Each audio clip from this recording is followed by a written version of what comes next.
देखिए, एक बार फिर से ये वित्तीय अनियमितता और पंचायती राज अधिनियम के उल्लंघन का मामला सामने आया है। कलजीखाल के ब्लॉक प्रमुख के रूप में रहते महेंद्र राणा के द्वारा उस समय 24 जून 2019 को सहायक निर्वाचन अधिकारी कलजीखाल को एक पत्र दिया गया था। उस पत्र में उन्होंने कहा था कि उनकी जो संबंधिता थी, यानी कि जिस पंचायत से वो चुनकर आ रहे थे, उस पंचायत से उन्होंने नाम हटाने की एक अर्जी, एक प्रार्थना पत्र सहायक निर्वाचन अधिकारी को दिया था। उन्होंने कहा था कि अब वो उस स्थान पर रहते नहीं है, इसलिए उनका जो पंचायत में निवास स्थान दिखाया गया है उसे हटा दिया जाए।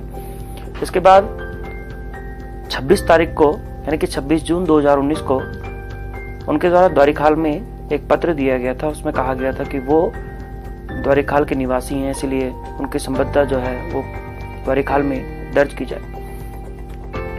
तो 28 तारीख को कलजीखाल में सुनवाई करते हुए सहायक निर्वाचन अधिकारी ने सुबह 10 बजे एक पत्र जारी किया और पत्र महेंद्र राणा जी के लिए था। और उसमें एक साफ कहा गया था कि 28 तारीख को ही 10 बजे सुबह उन्हें कार्यालय में मौजूद होना है और उनका जो प्रार्थना पत्र उसके ऊपर कार्रवाई की जाएगी, यानी कि सुनवाई की जाएगी। तो आप सोचिए कि किस समय ऑफिस खुला होगा, सरकारी कार्यालय खुला होगा और उसके बाद कार्रवाई की गई। तो ये विभागीय अधिकारियों का और उच्च पद पर बैठे कुछ अधिकारियों की मिलीभगत का भी प्रकरण है। इसके ऊपर भी राज्य सरकार को संज्ञान लेना चाहिए। और 28 तारीख को ही 10 बजे पत्र जारी होता है। उसके कुछ देर बाद महेंद्र राणा जी वहां पहुंच जाते हैं और उनका नाम वहां से काट दिया जाता है और उसके बाद उसी दिन द्वारीखाल में उनका नाम दर्ज कर दिया जाता है। और इसके बाद जब द्वारीखाल में उनका नाम दर्ज किया जाता है तो उसका मतलब ये हुआ, पंचायती राज अधिनियम में साफ साफ लिखा गया है, पंचायती राज अधिनियम 2016 की धारा 53, जिसके धारा 53(4) में स्पष्ट निर्देशित किया गया है कि कोई भी पंचायत का प्रतिनिधि तब तक पंचायत प्रतिनिधि रहता है जब तक उसका उस पंचायत में जहां से वो निर्वाचित है वहां पर उसका नाम दर्ज है। नाम हटते ही वो पंचायत का प्रतिनिधि नहीं रह जाता है। तो इस आधार पर उनका क्षेत्र पंचायत सदस्य और ब्लॉक प्रमुख उसी दिन, यानी कि 28 अगस्त को ही तुरंत प्रभार से समाप्त हो गया था, अगर हम कानूनी रूप से देखें। लेकिन उसके बाद भी इन्होंने 8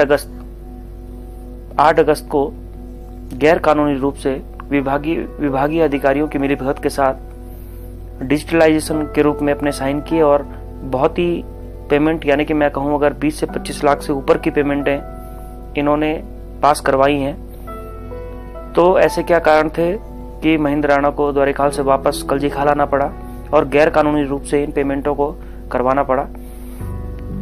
इस आशय से एक शिकायती पत्र और तब प्रार्थना पत्र माननीय मुख्यमंत्री जी को भी दे दिया गया और उन्होंने इस पर कार्यवाही का पूरा भरोसा दिलाया कि गलत के खिलाफ कठोर कदम उठाए जाएंगे।